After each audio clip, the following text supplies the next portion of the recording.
Who is Sir Isaac Newton? Well, Sir Isaac Newton is regarded as one of the best scientists of all time. Only up there with Einstein, maybe, in competition for greatest scientist of all time.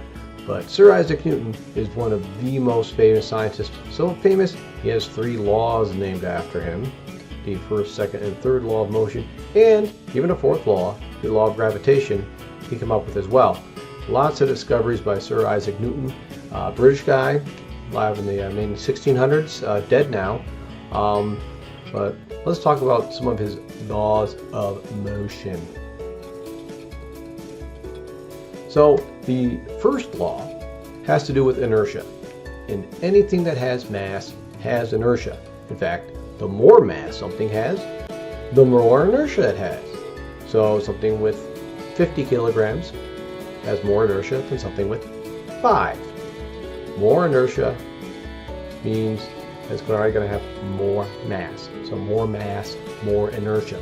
And it's harder to move something if it has more inertia. So it has more mass, it's harder to move it. That's why things that we think are really heavy are harder to move, because they have more inertia or more mass. And it's also harder to change their motion. Think about stopping a real car versus a little matchbox car.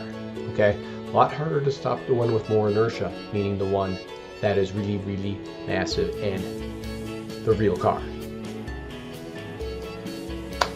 Speaking of cars, let's talk about seatbelts. Hopefully all of you wear your seatbelt. Because if you don't, that's rather silly, because you don't want to die while in a car. The best way to prevent that from happening, wearing a seatbelt. When you're in a car and you're moving, you're going the same speed as the car. And you're going to keep going that speed unless there's something to stop you. And you can either let the seatbelt do the stopping, or you can let the pavement or windshield do the stopping, or the dashboard. I would advise the seatbelt. That way you can live. Things going at a certain speed, stay at that speed. Newton's first law, inertia. It's going to keep doing whatever it's doing. If you're going 60 miles an hour, you're going to keep going 60 miles an hour. So, why should you wear your seatbelt? Newton's second law. Newton's second law is F equals ma, force equals mass times acceleration. Simply put, if you push something harder, it's going to move faster. It's going to go faster. If you push it some direction, it'll go that direction. If I push something to the right, it'll go to the right. If I push it to the left, it'll go to the left. That's Newton's second law. Pretty simple, but Newton devised the mathematics to go with it. So, think about the simplicity of it, but also think about how that acceleration relates to the force. That force is a vector quantity. It's got to have a direction to it. So we're talking about directionality when we talk about the second law, as well as the force and the mass. And by acceleration, a lot of times we just think about the changing of speed, but it also includes direction. F equals ma, second law.